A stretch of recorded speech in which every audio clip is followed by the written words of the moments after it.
এই যে ইব্রাহিম আলাইহিস সালাতু ওয়াস সালাম বললেন, আল্লাহ আমাকে হুকুম দেন, আমি আপনার প্রত্যেকটা হুকুম মানব। আমি ইব্রাহিম আপনার কাছে নিজেকে সঁপে দিলাম। এই কথা বলার পরে তো তার পরীক্ষা দরকার। আল্লাহ রাব্বুল আলামিন নানান ভাবে ইব্রাহিম আলাইহিস সালাতু ওয়াস সালামকে পরীক্ষা করেছেন। ইব্রাহিম আলাইহিস সালাতু ওয়াস সালামের প্রথম পরীক্ষা ছিল অগ্নিকুণ্ডে নিক্ষেপ করা। উনি একবার না হাজারবার আল্লাহর জন্য অগ্নিকুণ্ডে নিক্ষেপ হতে চেয়েছেন। আল্লাহ রাব্বুল আলামিন পরীক্ষা নিয়েছেন। ইব্রাহিম আলাইহিস সালাতু ওয়াস সালাম পরীক্ষায় উত্তীর্ণ হয়ে গেলেন। তারপরে ইব্রাহিম আলাইহিস সালাতু ওয়াস সালাম বুড়া হয়ে গিয়েছে, স্ত্রীরও বয়স প্রায় 80-র উপরে বয়স হয়ে গিয়েছে। সন্তান হয় না, আল্লাহর কাছে সন্তান চাইলেন। আল্লাহ রাব্বুল আলামিন ইব্রাহিম আলাইহিস সালাতু ওয়াস সালামকে একজন সন্তান দিলেন, ইসমাঈল নামক একজন সন্তান দান করলেন। সন্তান দান করার পরে এবার আদেশ দিলে, ইব্রাহিম তোমার এই সন্তান আর স্ত্রীকে এবার নির্বাসন দাও। কোথায় নির্বাসন দিবা? যেখানে কোনো জনবসতি নাই, জনবসতি দূরে থাক, একটা মানুষও আশেপাশে খুঁজে পাওয়া যাবে না, এমন জায়গায় তোমাকে নির্বাসন দিতে হবে। নির্বাসন কোথায় দিবে? মক্কা নগরীতে শুধু চতুর্দিকে শুধু বালি আর বালি, কিছুই দেখা যায় না, কিছুই দেখা যায় না। শুধু চোখ যত দূর যায় ওই দূর পর্যন্ত শুধু মরুভূমি, মানুষের নাম গন্ধও নাই। ইব্রাহিম আলাইহিস সালাতু ওয়াস সালামকে যখন আল্লাহ বললেন, ইব্রাহিম তুমি তোমার সন্তান আর স্ত্রীকে নির্বাসন দাও, ইব্রাহিম আল্লাহকে প্রশ্ন করেন নাই, আল্লাহ এত বছর পর একটা সন্তান দিলেন, আমার জন্য কি একটু সহজ করা যায় না? ইব্রাহিম আলাইহিস সালাতু ওয়াস সালামকে আল্লাহ যে হুকুম দিয়েছেন, ইব্রাহিম আলাইহিস সালাতু ওয়াস সালাম পাল্টা প্রশ্ন করেন নাই। সাথে সাথে সন্তান স্ত্রীকে নিয়ে রওনা দিয়েছেন। রওনা দিয়ে এই মরুভূমিতে মক্কা নগরীতে স্ত্রী আর সন্তানকে রেখে চলে যাচ্ছেন। স্ত্রী ডাক দিয়ে বলে, এমন এক অবস্থায় যেখানে কোনো মানুষ নেই, জনবসতি নাই, এমন এক নির্জন এলাকায় আমাদেরকে রেখে চলে যাচ্ছেন। ইব্রাহিম আলাইহিস সালাতু ওয়াস সালাম কোনো কথা বলেন না, হেঁটে যাচ্ছেন। আবারও ডাক দিয়ে বলে, ওগো স্বামী, আমাদেরকে যেভাবে রেখে যাচ্ছেন কেন এই কাজটা করতেছেন? উপর থেকে আল্লাহর পক্ষ থেকে কোনো নির্দেশ আপনার উপর আছে কিনা? ইব্রাহিম আলাইহিস সালাতু ওয়াস সালাম সাথে সাথে আঙ্গুল উপর দিকে উঠে বললেন, অবশ্যই আল্লাহর পক্ষ থেকে আমার উপর এটা নির্দেশ হয়েছে। সুবহানাল্লাহ। আল্লাহর পয়গম্বর ইব্রাহিম আলাইহিস সালাতু ওয়াস সালামকে যখন আল্লাহ তাআলা বললেন, ইদ ক্বালা লাহু রাব্বুহু আসলিম, হে ইব্রাহিম তুমি তোমার রবের কাছে নিজেকে সঁপে দাও, অর্থাৎ তুমি পাক্কা মুসলমান হয়ে যাও। পাক্কা মুসলমান অর্থ যে আল্লাহর যত হুকুম আছে প্রত্যেকটা হুকুম তুমি পাওয়ার সাথে সাথেই মান্য করবা, এই পর্যায়ে তোমাকে যেতে হবে। তুমি আল্লাহর কাছে আত্মসমর্পণ করো যে তোমার রব তোমাকে যেই হুকুম দিবে, হুকুম দিতে তোমার রব দেরি করবে, কিন্তু তুমি ইব্রাহিম ওটা পালন করতে কখনো দেরি করবে না। যখন এই কথা ইব্রাহিম আলাইহিস সালাতু ওয়াস সালামকে আল্লাহ তাআলা বললেন, ইব্রাহিম আলাইহিস সালাতু ওয়াস সালাম আর চিন্তা করলেন না, সাথে সাথে বলে দিলেন, ক্বালা আসলামতু লিরাব্বিল আলামিন, আল্লাহ আপনার বান্দা ইব্রাহিম আপনার কাছে নিজেকে সঁপে দিল। সুবহানাল্লাহ। মুসলমান অর্থ সঁপে দেওয়া, আল্লাহর কাছে নিজেকে সুপর্দ করে দেওয়া। মুসলমান মানে শুধু কালেমা পড়লে হয়ে যায় না। মুসলমান ওই ব্যক্তিকে বলা হয় যে নিজেকে তার রবের কাছে কি করে দিয়েছে? সঁপে দিয়েছে। যেমন কোরআনে কারীমের এক আয়াত আল্লাহ রাব্বুল আলামিন বলেন, ইয়া আইয়ুহাল্লাযীনা আমানুত্তাকুল্লাহ হাক্কা তুকাতিহি ওয়া লা তামুতুন্না ইল্লা ওয়া আনতুম মুসলিমুন। আয়াতের শুরু অংশ আল্লাহ বলতেছেন ইয়া আইয়ুহাল্লাযীনা আমানু, ঈমানদার সম্বোধন করে ডাকতেছেন। আয়াতের শেষে যে বলতেছে লা তামুতুন্না ইল্লা ওয়া আনতুম মুসলিমুন, তোমরা মৃত্যুবরণ ততক্ষণ পর্যন্ত করো না যতক্ষণ পর্যন্ত মুসলমান হতে না পারো। দেখেন আয়াতের শুরুর অংশে আল্লাহ তাআলা কি বলে ডাক দিচ্ছেন? ঈমানদার বলে। কি বলে ডাক দিচ্ছেন? ঈমানদার বলে। তারপর আল্লাহ বলতেছেন হাক্কা তুকাতি, সত্যিকার অর্থে ইত্তাকুল্লাহ হাক্কা তুকাতি, সত্যিকার অর্থে আল্লাহকে ভয় করো। সত্যিকার অর্থে কি করো? ভয় করো। একটা হচ্ছে ভয়ের অভিনয়, আরেকটা হচ্ছে সত্যিকার অর্থে ভয়। ভয়ের অভিনয় কি? ভয়ের অভিনয় হচ্ছে লোক দেখানো ভয়, যে আমি আমার রবকে খুব ভয় করি, কিন্তু গোপনে হারাম কাজ করে। মানুষের সামনে প্রকাশ করে নিজেকে অনেক বড় মুত্তাকি, কিন্তু গোপনে হারাম ভক্ষণ করে। মানুষের সামনে নিজেকে খুব বড় পরিপক্ক মুমিন হিসেবে উপস্থাপন করে, কিন্তু গোপনে যত ধরনের অপকর্ম আছে করে বেড়ায়। আল্লাহ তাআলা এই অভিনয় মার্কা ঈমানদার হতে কি করেন নাই? বলেন নাই। আল্লাহ বলতেছেন সত্যিকার অর্থে অভিনয় মার্কা ভয় আল্লাহকে নয়, সত্যিকার অর্থে আল্লাহকে ভয় করো। হাক্কা তুকাতিহি, ভয় করার মতন ভয় করো। জনসম্মুখে যেই কাজটা তুমি মানুষের ভয়ে ছেড়ে দিচ্ছ, ওই কাজটা তোমার রবের ভয়ে আরো আগে ছাড়া দরকার। লা তাখাফুহুম ওয়া খাফুনি ইন কুনতুম মুমিনিন। আল্লাহ বলতেছেন, শোনো, মানুষকে ভয় পেয়ে লাভ নাই, আমাকে ভয় পাও, তাহলে ওটা তোমার কাজে আসবে। মানুষ সবকিছু দেখে না, দেখে আল্লাহ তাআলা সবকিছু দেখছে। তাহলে মানুষ তো সবকিছু দেখে না। আমি আপনাদের সামনে এখন উপস্থিত আছি, আমি কিভাবে লড়তেছি, কিভাবে কথা বলছি, এটা আপনারা দেখতেছেন। কিন্তু যখন আমি আড়ালে চলে যাব, কি করে কেউ বলতে পারবে? কথা বলে না, কেউ বলতে পারবে না। কিন্তু আমার রব, এখন আমি বসে আছি, আমি যে কথা বলতেছি, আমার কথা বলার উদ্দেশ্য কি, এটা শুধু আল্লাহ তাআলা বলে দিচ্ছেন, সুবহানাল্লাহ। কিন্তু এখানে যারা উপস্থিত আছে, কেউ বলতে পারে না যে আমি যা বলতেছি আদৌ কি এটা আমার ভিতরে আছে কি নাই, আমি যে কথা বলতেছি আমার ভিতরে ইখলাস কতটুকু, এটা আমার সামনে যারা বসে আছে কেউ বলতে পারে না। যারা আমার নিকটে আছে তারাও বলতে পারবে না। কিন্তু আল্লাহ রাব্বুল আলামিন ঠিকই আমার ভিতরের অবস্থা কি করছেন, বলে দিচ্ছেন। এই জন্য আল্লাহ বলতেছেন, হাক্কা তুকাতি, সত্যিকার অর্থে আল্লাহকে ভয় করো। তারপর বলতেছেন, ওয়ালা তামুতুন্না ইল্লা ওয়া আনতুম মুসলিমুন, সাবধান, মুসলমান না হয়ে মৃত্যুবরণ করো না। আল্লাহ বলতেছে ইমানদার, ডাক দিয়ে ইমানদার বলে ডাক দিচ্ছেন, আবার বলতেছেন মুসলমান হয়েও না। মুফাসসিরিন ইকরাম এই আয়াতের ব্যাখ্যা করেছেন, যারা কালেমা পড়েছে তারা ইমানদার হয়েছে, যারা আল্লাহকে ভয় করেছে তারা মুসলমান হয়েছে। সুবহানাল্লাহ। যারা কালেমা পড়েছে মুসলমান হয়েছে, যারা আল্লাহকে সত্যিকার অর্থে ভয় করে তারাই হচ্ছে মুসলমান, তারাই হচ্ছে মুমিন। এই মুসলমান ছিলেন হযরত ইব্রাহিম আলাইহিস সালাতু ওয়াস সালাম। আল্লাহ ডাক দিয়ে বললেন, ইব্রাহিম, তুমি তোমার রবের কাছে নিজেকে সঁপে দাও। ইব্রাহিম আলাইহিস সালাতু ওয়াস সালাম সাথে সাথে জবাব দিলেন, আসলামতু লিরাব্বিল আলামিন। আল্লাহ আপনার বান্দা ইব্রাহিম আপনার কাছে নিজেকে সঁপে দিয়েছে, আপনি যে হুকুম দিবেন আপনার বান্দা ইব্রাহিম সাথে সাথে ওই হুকুম পালন করবে। এই যে ইব্রাহিম আলাইহিস সালাতু ওয়াস সালাম বললেন, আল্লাহ আমাকে হুকুম দেন, আমি আপনার প্রত্যেকটা হুকুম মানব। আমি ইব্রাহিম আপনার কাছে নিজেকে সঁপে দিলাম। এই কথা বলার পরে তো তার পরীক্ষা দরকার। আল্লাহ রাব্বুল আলামিন নানান ভাবে ইব্রাহিম আলাইহিস সালাতু ওয়াস সালামকে পরীক্ষা করেছেন। ইব্রাহিম আলাইহিস সালাতু ওয়াস সালামের প্রথম পরীক্ষা ছিল অগ্নিকুণ্ডে নিক্ষেপ করা। উনি একবার না হাজারবার আল্লাহর জন্য অগ্নিকুণ্ডে নিক্ষেপ হতে চেয়েছেন। আল্লাহ রাব্বুল আলামিন পরীক্ষা নিয়েছেন। ইব্রাহিম আলাইহিস সালাতু ওয়াস সালাম পরীক্ষায় উত্তীর্ণ হয়ে গেলেন। তারপরে ইব্রাহিম আলাইহিস সালাতু ওয়াস সালাম বুড়া হয়ে গিয়েছে, স্ত্রীরও বয়স প্রায় 80-র উপরে বয়স হয়ে গিয়েছে, সন্তান হয় না, আল্লাহর কাছে সন্তান চাইলেন। আল্লাহ রাব্বুল আলামিন ইব্রাহিম আলাইহিস সালাতু ওয়াস সালামকে একজন সন্তান দিলেন, ইসমাঈল নামক একজন সন্তান দান করলেন। সন্তান দান করার পরে এবার আদেশ দিলে, ইব্রাহিম, তোমার এই সন্তান আর স্ত্রীকে এবার নির্বাসন দাও। কোথায় নির্বাসন দিবা? যেখানে কোনো জনবসতি নাই, জনবসতি দূরে থাক, একটা মানুষও আশেপাশে খুঁজে পাওয়া যাবে না, এমন জায়গায় তোমাকে নির্বাসন দিতে হবে। নির্বাসন কোথায় দিবে? মক্কা নগরীতে শুধু চতুর্দিকে শুধু বালি আর বালি, কিছুই দেখা যায় না, কিছুই দেখা যায় না, শুধু চোখ যত দূর যায় ওই দূর পর্যন্ত শুধু মরুভূমি, মানুষের নাম গন্ধও নাই। ইব্রাহিম আলাইহিস সালাতু ওয়াস সালামকে যখন আল্লাহ বললেন, ইব্রাহিম, তুমি তোমার সন্তান আর স্ত্রীকে নির্বাসন দাও, ইব্রাহিম আল্লাহকে প্রশ্ন করেন নাই, আল্লাহ এত বছর পর একটা সন্তান দিলেন, আমার জন্য কি একটু সহজ করা যায় না? ইব্রাহিম আলাইহিস সালাতু ওয়াস সালামকে আল্লাহ যে হুকুম দিয়েছেন, ইব্রাহিম আলাইহিস সালাতু ওয়াস সালাম পাল্টা প্রশ্ন করেন নাই, সাথে সাথে সন্তান স্ত্রীকে নিয়ে রওনা দিয়েছেন। রওনা দিয়ে এই মরুভূমিতে মক্কা নগরীতে স্ত্রী আর সন্তানকে রেখে চলে যাচ্ছেন। স্ত্রী ডাক দিয়ে বলে, এমন এক অবস্থায় যেখানে কোনো মানুষ নেই, জনবসতি নাই, এমন এক নির্জন এলাকায় আমাদেরকে রেখে চলে যাচ্ছেন। ইব্রাহিম আলাইহিস সালাতু ওয়াস সালাম কোনো কথা বলেন না, হেঁটে যাচ্ছেন। আবারও ডাক দিয়ে বলে, ওগো স্বামী, আমাদেরকে যেভাবে রেখে যাচ্ছেন কেন এই কাজটা করতেছেন? উপর থেকে আল্লাহর পক্ষ থেকে কোনো নির্দেশ আপনার উপর আছে কিনা? ইব্রাহিম আলাইহিস সালাতু ওয়াস সালাম সাথে সাথে আঙ্গুল উপরের দিকে উঠে বললেন, অবশ্যই আল্লাহর পক্ষ থেকে আমার উপর এটা নির্দেশ হয়েছেন। সুবহানাল্লাহ। স্ত্রী বলে যে, আল্লাহ আমাদেরকে এখানে রাখার হুকুম দিয়েছেন, আমি ওই আল্লাহর উপর একবার না হাজারবার না কোটিবার ভরসা করতে পারি, আমার আর কোনো সমস্যা নাই। যেমন স্বামী তেমন স্ত্রী। বলল, আপনি চলে যান, আল্লাহ আমাদের জন্য যথেষ্ট।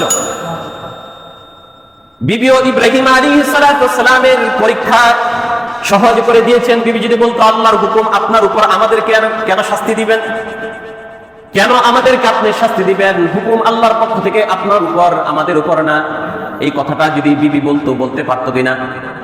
অবশ্যই পারতো। কিন্তু বিবির আল্লাহর প্রতি কি ছিল? আল্লাহর উপর তার ঈমান ছিল, বিশ্বাস ছিল, তাকওয়া ছিল, ইয়াকিন ছিল আল্লাহর উপরে। রবের হুকুম পালনার্থে ইব্রাহিম আলাইহিস সালাতু ওয়াস সালামকে সাহায্য করেছেন। এই ছিল তার ইব্রাহিম আলাইহিস সালাতু ওয়াস সালামের উপর আরেক পরীক্ষা। এবার সন্তান একটু বড় হয়েছে। আমরা সবাই জানি যারা বাবা হয়েছি, সন্তান যখন কথা বলতে শিখে, কাজ করলে এটা সেটা আগায় দিতে পারে, তখন সন্তানের প্রতি বাবার আলাদা একটা মহব্বত জাগে। জাগে কি জাগে না? যদি পাষাণ হৃদয় হয় তাহলে ওই ব্যক্তির জাগবে না। যার হৃদয়ে আল্লাহ তাআলা হৃদয় দিয়েছেন কিন্তু ভালোবাসা দেন নাই, ওই ব্যক্তির জাগবে না। কিন্তু যার ভিতরে যারা পরিমাণ মানবতা আছে, ভালোবাসা আছে, সে অবশ্যই তার সন্তানকে সবচেয়ে বেশি ভালোবাসে। কথা ঠিক কিনা? ইব্রাহিম আলাইহিস সালাতু ওয়াস সালামের সন্তান বড় হয়েছে। এবার ইব্রাহিম আলাইহিস সালাতু ওয়াস সালামের সাথে থেকে থেকে কাজ করতে পারে। আল্লাহ বলেন, فلما بلغ معه السعي قال يا بني إني أرى في المنام أني أذبحك فانظر ماذا ترى। আল্লাহ রাব্বুল আলামিন ইব্রাহিম আলাইহিস সালাতু ওয়াস সালামকে স্বপ্নে দেখাইলেন। কিসে দেখলেন? স্বপ্নে তুমি তোমার প্রিয় বস্তুটাকে জবাই করো। আরেক পরীক্ষা। ইব্রাহিম আলাইহিস সালাতু ওয়াস সালাম স্বপ্নে দেখলেন ওনার প্রিয় বস্তুটাকে জবাই করার জন্য আল্লাহ রাব্বুল আলামিন হুকুম দিয়েছেন। ইব্রাহিম আলাইহিস সালাতু ওয়াস সালাম ঘুম ভাঙার পরে বুঝতে পারলেন, কারণ প্রত্যেক নবীর স্বপ্ন হচ্ছে ওয়াহী, প্রত্যেক নবীর স্বপ্নটাও কি? ওয়াহী। ইব্রাহিম আলাইহিস সালাতু ওয়াস সালাম বুঝে ফেলেছেন যে আল্লাহর পক্ষ থেকে আমার উপর আরেক পরীক্ষা। এবার ইব্রাহিম আলাইহিস সালাতু ওয়াস সালাম ওই পিচ্চি সন্তানটাকে বলতেছে, ইসমাঈলকে বলতেছে, قال يا بني إني أرى في المنام أني أذبحك فانظر ماذا ترى। বলেন সুবহানাল্লাহ। আরেকটু আস্তে বলেন সুবহানাল্লাহ। বললে কষ্ট হয় আমাদের। আহারে, যারা সুবহানাল্লাহ বলতে চায় না এরা মসজিদে কেমনে বেশি টাকা দিবে এটা বুঝাই যায়। এই সুবহানাল্লাহ বলতে কৃপণতা করে। কৃপণতা না? কথা বলে না। আরে ভাই, সুবহানাল্লাহ বলে লাভ না লস? কথা বলে না। যে ব্যক্তি একবার সুবহানাল্লাহ বলে, আসমান এবং জমিনের মধ্যবর্তী জায়গা নেক দ্বারা পরিপূর্ণ হয়ে যায়। সুবহানাল্লাহ। তারপরে ওই ব্যক্তির জন্য জান্নাতে একটি গাছ রোপণ করা হয়, যেই গাছ তেজি ঘোড়া। কি ঘোড়া? আমাদের দেশের মেয়েরা ঘোড়া না, আরবের তেজি ঘোড়া। ওটাকে শত শত বছর কি করবে? দৌড়াবে, কিন্তু এটার ছায়া পার করতে পারবে না। সুবহানাল্লাহ। যদি কারো ছায়ার দরকার পড়ে তাহলে বইলেন, দরকার না পড়লে বলবেন আমগো বাড়িতে তো কত গাছ আছে, এটা নিচে এত আমার জায়গা লাগেনি, এত ছায়া লাগেনি। জান্নাতে তো এমনি শান্তি থাকবো, গাছ দিয়ে আর কি করবো? জান্নাতে সবকিছুই লাগবে। লাগবে কি লাগবে না? আম খাবেন না জান্নাতে? যে কথা কয় না। এখন তো ফরমালিন যুক্ত আম খান, ফরমালিন মুক্ত তো খাইতে পারেন না। বইলা দিবে একবারে কিচ্ছু নাই, একবারে মাত্র গাছ থেকে পেরে আনছি, কিন্তু বাস্তবে এটা কি ফরমালিন দিয়ে পাকানো হয়েছে। এখন নিজেকেই তো নিজের বিশ্বাস করতে পারি না। এখন যে অবস্থা শুরু হয়েছে, আল্লাহ তাআলা এই সমস্ত ধোঁকাবাজি থেকে আমাদেরকে হেফাজত করুক। সকলে বলে আমিন। তো যাই হোক, সুবহানাল্লাহ বলবেন, সওয়াব হবে, লস হবে না, লাভ হবে। কি হবে? লাভ হবে। হযরত ইব্রাহিম আলাইহিস সালাতু ওয়াস সালাম সন্তানকে, এতটুকু ছোট একটা সন্তানকে বলতেছে, ইয়া বুনাইয়া ইন্নী আরা ফিল মানামি আন্নী আযবাহুকা ফানজুর মাযা তারা। রায় চাচ্ছে, রায়। হে আমার প্রিয় সন্তান, ইন্নী আরা ফিল মানাম, আমি স্বপ্নে দেখেছি, ফাযবাহুকা, তোমাকে জবাই করতেছি। আমি স্বপ্নে কি দেখছি? তোমাকে জবাই করতেছি। ফানজুর মাযা তারা, এই ব্যাপারে তোমার মতামতটা কি বলো। যখন ইব্রাহিম আলাইহিস সালাতু ওয়াস সালাম তার এই আদরের কলিজার টুকরা সন্তানের বয়স তেমন হয় নাই, এমন একটা ছোট সন্তানকে যখন জবাইয়ের কথা ইব্রাহিম আলাইহিস সালাতু ওয়াস সালাম বললেন, সুবহানাল্লাহ, সন্তানের জবাবটা ওই রকম ছিল। সন্তান সাথে সাথে জবাব দিলেন, ক্বালা ইয়া আবাতি ফাআল মা তু'মার সাতাজিদুনি ইনশাআল্লাহু মিনাস সাবিরিন। জোরে জোরে বলেন সুবহানাল্লাহ। সন্তান সাথে সাথে জবাব দেয়, হে পিতা, আপনি স্বপ্নে যা দেখেছেন আপনি বাস্তবায়িত করেন। সুবহানাল্লাহ। স্বপ্নে যেটা দেখেছেন আপনি বাস্তবায়িত করেন। সাতাজিদুনি ইনশাআল্লাহ, আল্লাহ চাহে তো আপনি আমাদেরকে মিনাস সাবিরিন, ধৈর্যশীলদের অন্তর্ভুক্ত পাবেন। অর্থাৎ বাবা আপনি যখন আমাকে জবাই করতে চাইবেন এরকম হবে না আমি পালিয়ে যাব। বাবা আমাকে জবাই করতে যাবেন আমি আপনার বিপরীত দাঁড়িয়ে যাব। বাবা আপনি আমাকে জবাই করতে যাবেন আমি জবাই করতে দিব না, এরকমটা কোনোদিনও হবে না। মুহতারাম হাজিরিন, খেয়াল করে দেখেন, সন্তান, আদরের সন্তান, কলিজার টুকরা সন্তান, ছোট্ট সন্তানকে যখন বাবা বলতেছে আল্লাহ রাব্বুল আলামিন আমাকে স্বপ্নে দেখিয়েছেন তোমাকে জবাই করতেছি, সন্তান কিন্তু এটা বলতে পারতো বাবা স্বপ্নে দেখেছেন, তাবিল করলেই তো পারেন, স্বপ্নের ব্যাখ্যা তো অন্যরকমও করতে পারেন। সন্তান ওই ব্যাখ্যা বাবাকে করতে বলে নাই। সন্তান বলতেছে বাবা আপনাকে আপনার রব যে স্বপ্ন দেখিয়েছেন আপনি বাস্তবায়িত করেন, আপনার সন্তান কি অবশ্যই অচিরেই ধৈর্যশীলদের অন্তর্ভুক্ত পাবেন ইনশাআল্লাহ। আল্লাহ রাব্বুল আলামিন বাবাকেও পরীক্ষা করতেছে, সন্তানকেও পরীক্ষা করতেছে। উভয়জন পরীক্ষায় উত্তীর্ণ হয়ে গেলেন, জবাইয়ের জন্য নিয়ে গেলেন। তার পরবর্তী ইতিহাস আমরা জানি। আসমান থেকে আল্লাহ রাব্বুল আলামিন ডাক দিয়ে বলতেছে ইব্রাহিম এবার থামো থামো।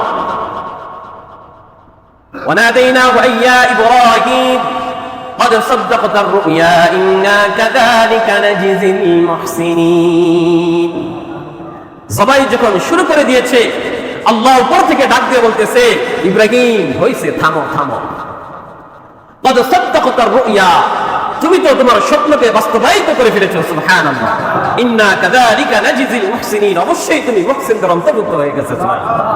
অর্থাৎ আমি আল্লাহ তো পরীক্ষা চাইছি, দেখছি তুমি যে বলছো আস্তাগফিরু রাব্বিল আলামিন, আল্লাহ আপনি আমার হুকুম দিবেন, আপনি আমাকে বলছেন আপনার কাছে আমাকে সঁপে দিতে, আমি ইব্রাহিম আপনার কাছে সঁপে দিলাম। আমি শুধু টেস্ট নিলাম যে তুমি সত্যিকার অর্থে তুমি নিজেকে আমার কাছে সঁপে দিয়েছো কিনা। ইব্রাহিম আলাইহিস সালাতু ওয়াস সালাম পরীক্ষায় উত্তীর্ণ হয়ে গিয়েছে। তাহলে এই কুরবানিটা তো এমনি এমনি আসে না, একটা পরীক্ষার মাধ্যমে এসেছে। ওই দিন যদি সন্তান ইসমাঈল জবাই হয়ে যাইতেন সন্তানের কোনো আফসোস থাকতো না, পিতারও কি থাকতো না, কোনো আফসোস থাকতো না। কেন? কার পক্ষ থেকে ফয়সালা ছিল? আল্লাহর পক্ষ থেকে ফয়সালা। কিন্তু আল্লাহ রাব্বুল আলামিন পরীক্ষা যেহেতু নিয়েছেন, আল্লাহ রাব্বুল আলামিনের একটি নিজাম হচ্ছে যখন আল্লাহ পরীক্ষা নেন, পরীক্ষা যখন বান্দা বিপদে পড়ে যাচ্ছে, পাস করতেছে, যখন যদি পরিপূর্ণভাবে এভাবে আগাইতে থাকে বান্দা কি হয়ে যাবে? বিপদে পড়ে যাবে। আল্লাহ তাআলা সাথে সাথে তার পরীক্ষা পাস করায় বান্দাকে বিপদ থেকে মুক্তি দান করেন। সুবহানাল্লাহ। বাবাজি কখনো যদি অভাবে পড়ে যায়, অভাব পড়াটা মানে এটা না আল্লাহ তাআলার রহমত থেকে আমি দূরে সরে গিয়েছি। পয়গম্বরদের ঘরে অভাব ছিল কি ছিল না? সাহাবীদের ঘরে অভাব ছিল কি ছিল না? বুজুর্গ ব্যক্তিদের ঘরে অভাব ছিল কি ছিল না? ভালো ভালো লোকদের ঘরে অভাব থাকে কি থাকে না? তাহলে অভাব থাকাটা এটা আল্লাহর পক্ষ থেকে এমন ফয়সালা না যে আল্লাহ তার বান্দাকে পছন্দ করেন না। আবার দেখেন ফিরআউনের সম্পদ ছিল, কারুনের সম্পদ ছিল, নমরুদের সম্পদ ছিল, কিন্তু আল্লাহর পছন্দের বান্দা ছিল কিনা? নাকি আল্লাহর লানত প্রাপ্ত ছিল? আবু জাহেল, আবু লাহাব, উতবা, শাইবা মক্কার উঁচু পর্যায়ে লোক ছিল, সম্পদের অভাব ছিল না, ক্ষমতা ছিল, সব ছিল, কিন্তু এত কিছু থাকা সত্ত্বেও আল্লাহ রাব্বুল আলামিন তাদের জন্য দুনিয়া এবং আখিরাত উভয় জাহানে লাঞ্ছনার ফয়সালা করেছে। দুনিয়াতেও তারা লাঞ্ছনা পেয়ে গিয়েছে, দুনিয়া থেকে যখন আখিরাতে এখন জাহান্নামের আগুনে তারা এখনো পড়ছে। তাহলে অভাব অনটন এটা আল্লাহর পক্ষ থেকে পরীক্ষা। অভাব চিরকাল থাকবে না, কিন্তু আল্লাহ তাআলার পরীক্ষায় উত্তীর্ণ হতে পারলে ব্যাস এই অভাব আর কোনোদিন আসবে না। আল্লাহ তাআলা বান্দাকে একবারই পরীক্ষা করেন, ওই পরীক্ষাটা আর দ্বিতীয়বার বান্দাকে করেন না, কারণ জানে আল্লাহ তাআলা এই বান্দার আমি যতবারই পরীক্ষা করবো সে পাস করবে। যখনই আবার সে আল্লাহ থেকে দূরে সরে যাবে, বান্দা যখন আল্লাহ থেকে কি সরে যাবে? দূরে সরে যাবে, আবার আল্লাহ বান্দারে পরীক্ষা করেন। পরীক্ষা করলেই বান্দা আবার ছুটে রবের কাছে ফিরে যায়। সুবহানাল্লাহ। এটা হচ্ছে কাছে টানার একটা মাধ্যম। আল্লাহ তাআলা যদি সবসময় বান্দাকে সুখ দিয়ে রাখেন, সবসময় যদি সুস্থ রাখেন, সবসময় যদি টেনশন মুক্ত রাখেন, তাহলে এই বান্দা আল্লাহকে ভুলে যাবে। কথা ঠিক কিনা? মাঝে মাঝে পেরেশানি দেয় এই কারণে যেন দীর্ঘ সময় মসজিদে থাকে। যার মনে সুখ আছে সে দীর্ঘ সময় মসজিদে থাকতে চায় না, যার সমস্যা বেশি সে তত বেশি মসজিদে থাকে, তার চোখ দিয়ে তত বেশি রবের সামনে চোখ দিয়ে পানি ঝরে। কথা ঠিক কিনা? যার মনে সুখ আছে তার চোখ দিয়ে পানি আসে না, যার মনে কষ্ট আছে তার চোখ দিয়ে কি বের হয়?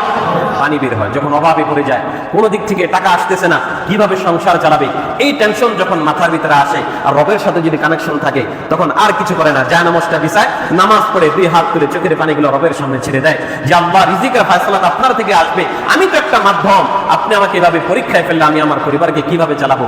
এইভাবে যখন রবের সামনে দুই হাত তুলে চোখের পানি ছেড়ে দেয়, রব ওই বান্দার হাত ছেড়ে দেয় না, তার অভাবও দূর করে দেয়। সুবহানাল্লাহ।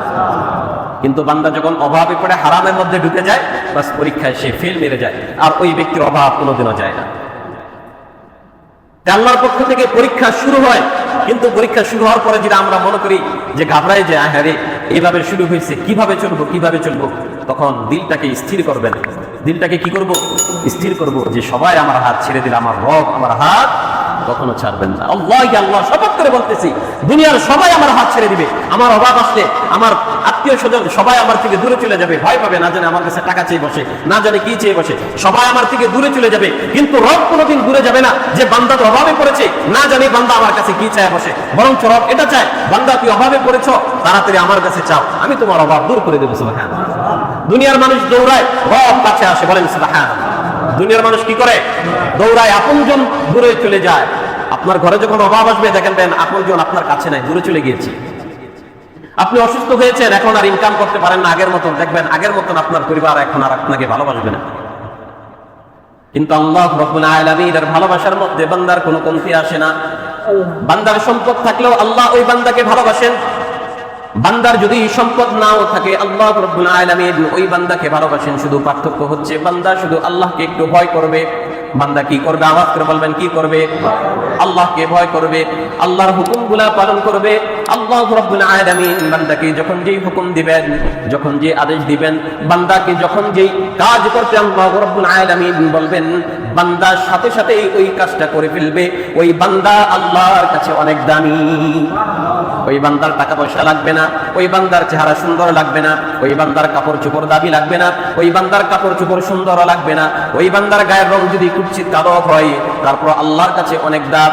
ইব্রাহিম আলাইহিস সালাতু ওয়াস সালাম, হযরত লুকমান আলাইহিস সালাতু ওয়াস সালামের চেহারা অত সুন্দর ছিল না, দেখতে একদম বিশ্রী ছিল, এত লম্বা ছিল না, পাটি বেটে ছিল, কিন্তু আল্লাহর কাছে এত দাম, এত দাম।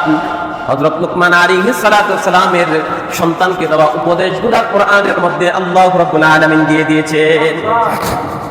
হযরত বেলাল রাদিয়াল্লাহু তাআলা আনহু একজন গোলাম ছিলেন, চেহারা অত সুন্দর না, কালো, হাফসি কালো, একেবারে কুচকুচি কালো। আল্লাহর কাছে এত দাম। আল্লাহর রাসূল বলেন, যখন আমি জান্নাতে গেলাম, জান্নাতে জুতার শব্দ পেলাম, আমি জুতার শব্দ পেয়ে বুঝতে পারলাম এটা আর কারো পায়ের শব্দ না, এটা আমার বেলালের পায়ের জুতার শব্দ। সুবহানাল্লাহ। যখন দুনিয়াতে আসলেন, আসার পরে বেলালকে জিজ্ঞাসা করলেন, বেলাল, আমি জান্নাতে যাওয়ার পরে দেখলাম জান্নাতের মধ্যে তোমার পায়ের শব্দ, তোমার পায়ের শব্দ আমি শুনতে পাইলাম। বেলাল, তুমি বলো কি এমন আমল করো যে আমলের কারণে রব তোমাকে এতটা ভালোবাসে? হযরত বেলাল রাদিয়াল্লাহু তাআলা আনহু বলেন, ইয়া রাসূলুল্লাহ, আমি কখনো ওযুবিহীন থাকি না, ওযুবিহীন কখনো থাকি না। আবার ওযু যাওয়ার সাথে সাথে আমি ওযু করে নেই, সারাদিন আমি ওযু সহকারে থাকি। মুহতারাম হাজিরিন, ওযুর ফজিলত বলেছিলাম মাগরিবের আগ মুহূর্তে। ওযুর অনেক ফজিলত রয়েছে। কোন ব্যক্তি যদি ওযু করে তার অনেক ফজিলত। বেশি সময় ওযুতে থাকার চেষ্টা করবেন। আমরা তো শুধু নামাজের সময় ওযু, নামাজের সময় কি থাকে? শুধু ওযু থাকে। এর বাহিরে ওযু রাখাটা জীবন একবারে আমাদের জন্য অনেক কঠিন হয়ে যায়। তো বেলাল রাদিয়াল্লাহু তাআলা আনহু দেখতে কিন্তু এত সুন্দর ছিলেন না, এত সুন্দর ছিলেন, কিন্তু আল্লাহর কাছে কত দাম। সুবহানাল্লাহ। কেন আল্লাহর কাছে এত দাম? কেন? কারণ আল্লাহকে বেলাল ভালোবাসতেন, আল্লাহর হুকুমগুলো বেলাল কি করতেন? মানতেন। তাই আল্লাহর হুকুম হচ্ছে উদ্দেশ্য। আল্লাহ কোরআন এটাই বলতেছেন, লা ইয়ানালাল্লাহা লুহুমুহা ওয়ালা দিমাউহা ওয়ালাকিন ইয়ানালুহুত তাকওয়া মিনকুম। আল্লাহ রাব্বুল আলামিন বলেন, যখন তোমরা কুরবানি করো, পশু জবাই করো, দেখো তোমাদের পশুর রক্ত কিন্তু আমার কাছে আসে না। ওয়ালা লা ইয়ানালুল্লাহা লুহুমুহা, পশুর যে গোশতগুলো আছে এগুলা কিন্তু তোমরাই খাও। পশুর গোশত কে খায়? নাকি আল্লাহ খায়? কোথাও নেরাই আসেন যে আল্লাহর কাছে যাবে, কথা বলে না, আমরা নিজেরাই তো খাই। আল্লাহ বলতেছেন, পশুর গোশতটা তোমরাই খাইতেছো, লাভ তোমাদেরই, টাকাও দিছো তোমরা, খাইতেছো তোমরা। ওয়ালা দিমাউহা, এই যে পশুটা জবাই করে যায়, এটার রক্তটাও কিন্তু আমার কাছে আসে না, এটা জমিনে পড়ে যায়। তাহলে আসে কি? আল্লাহ বলেন, তোমার দিলের অবস্থাটা আমার কাছে আসে। এটার নাম কি? আল্লাহ বলেন, ওয়ালাকিন ইয়ানালুহুত তাকওয়া মিনকুম। তোমাদের ভিতরে আল্লাহর ভয় কতটুকু আছে? তোমরা যে পশুটাকে জবাই করতেছো, এই পশুটা জবাই করার মূল উদ্দেশ্য, এই উদ্দেশ্যটাই শুধুমাত্র আমি রব গ্রহণ করি। বড় গরু দিয়েছ, লোকজন বলবে মাশাআল্লাহ অনেক বড় গরু জবাই দিছে। গরুটা কিনে পুরো এলাকাটা হাঁটাইলো, কারণ অমুক ব্যক্তি এত টাকা বড় গরু না দিলে মানিজ্য থাকবে না। এই মানিজ্যত বাঁচানোর জন্য দিছো, নাকি না বড় গরু জবাই এই জন্য দিয়েছো যেহেতু গোশত খাবার অনুমতি আল্লাহ তাআলা দিয়েছেন, একা কেন খাবো, গরিব মিসকিনকে নিয়ে খাবো। আল্লাহ যেহেতু সামর্থ্য দিয়েছেন, গরু একটা কেন দুইটা জবাই দিব, নিজেও খাবো, গরিবকেও খাওয়াবো, এই উদ্দেশ্যে যদি দেয় তাহলে আল্লাহ রাব্বুল আলামিন এটাকে সদরে গ্রহণ করেন। আর যদি লোক দেখানোর উদ্দেশ্য হয়, আল্লাহ রাব্বুল আলামিন এই কুরবানি গ্রহণ করেন না।